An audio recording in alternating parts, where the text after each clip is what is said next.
If you spent some time in a grocery store lately, you've probably come across shelf space dedicated to food specifically made for those with different eating restrictions. I'm talking about peanut-free, dairy-free, soy-free, all those little items bolded on the bottom of products that most of us neglect to read.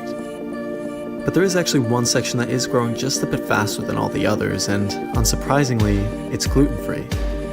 There's been a trend here in the United States over the past few years that paints the gluten-free diet as a panacea, a type of cure-all to a variety of harmful health conditions. Pop culture has latched onto this idea, claiming the removal of gluten generates fat loss, prevents diabetes and cancers, and generally improves physical well-being. The height of the fad in the eyes of the media was in mid-2014 among the rise of conversations regarding the existence of an idea of a gluten intolerance that produced no visible biomarkers or physical deteriorations like other gluten-triggered illnesses on the spectrum. In the span of just 4 years, 1.69% of the US population without celiac disease had adopted a gluten-free diet, tripling from its previous mark, fueling a nearly $11 billion gluten-free food industry without consulting medical professionals or certified nutritionists. This was basically self-diagnosing resistance to gluten, which, in short, is bad. A huge fuss has been made over about whether or not the craze of people completely abandoning the gluten on our store shelves was based on scientific evidence or on phony marketing campaigns that brought in lucrative new clients. So, why does this matter? Celiac disease is a devastating chronic condition triggered by the intake of two binding proteins found naturally in most grass-based grains that the body's immune system finds toxic. It's a well-documented ailment, one with clinically backed blood testing procedures with relatively high statistical reliability. But the debate that's going on realistically has little to do with the chronic disease itself, but rather the absence of it.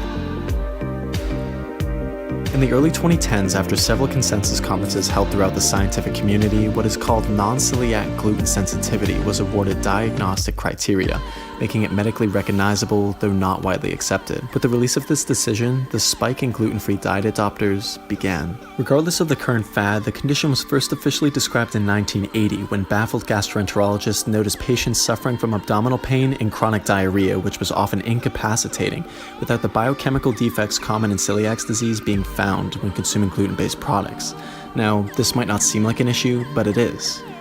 The fad has since raised many questions regarding the medical logistics of the condition, leaving NCGS patients virtually in no man's land, without undisputed recognition by specialists who have questioned its prevalence due to false symptom reporting not lining up with documented cases, similar to the overdiagnosis of ADHD, adding insult to injury for the already severe lacking of adequate medical screening. The only way to diagnose it is through exclusion criteria, basically saying it isn't any of these other terrible diseases, which can take years to pinpoint before a successful diet change is made.